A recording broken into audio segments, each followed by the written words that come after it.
वर्तमान समय पाणीपाग विभाग तरफ पाणीपाग को नहीं किसी नुआ अपडेट आसी सूचना अनुजाई आउ 5 दिन घन कुहुड़ी जनवरी 2 तारिख कमिब शीत राज्य में प्रबल शीत लहरी जारी रही तथापि आगामी 5 दिन मध्य राज्यर विभिन्न स्थान में घन कुहुड़ी होबार संभावना रही तेबे आसंतु आजिर पाणीपागर संपूर्ण खबर उपर नजर पकाइबा किंतु ता पूर्वरु वीडियो को गोटे लाइक करंतु एवं वीडियोटी को आपण मानक सांगसाथी मानक अधिक रु अधिक मात्रा रे शेयर करंतु जदि आम चैनल रे आपण प्रथम थर वीडियो देखुछंती ताहले एबे ही चैनल को सब्सक्राइब करी पाखरे थिबा बेल आइकन को प्रेस करी ऑल नोटिफिकेशन को ऑन कर रखंतु जहा द्वारा आगो को पाणीपाग संबंधी लेटेस्ट अपडेट आपण माने सर्वप्रथम आम चैनल माध्यम रे पाई परिबे।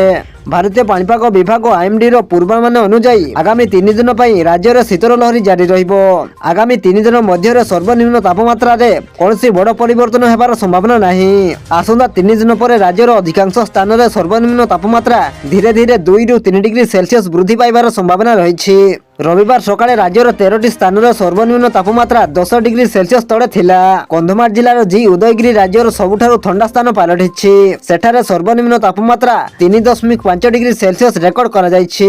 सेहिपरि कंधमाल दारिंगबाड़ी एवं फुलबाणी रे मध्य हाडभंगा सहित अनुभूत हेउछि। उभय स्थान रे तापमात्रा यथाक्रमे 6 डिग्री सेल्सियस पर्यंत खसी जायछि। आईएमडी अनुसार जनवरी 1 तारिख सकाळ पर्यंत राज्यर अनेक स्थान रे घनकुड़ी लागि रहिबो।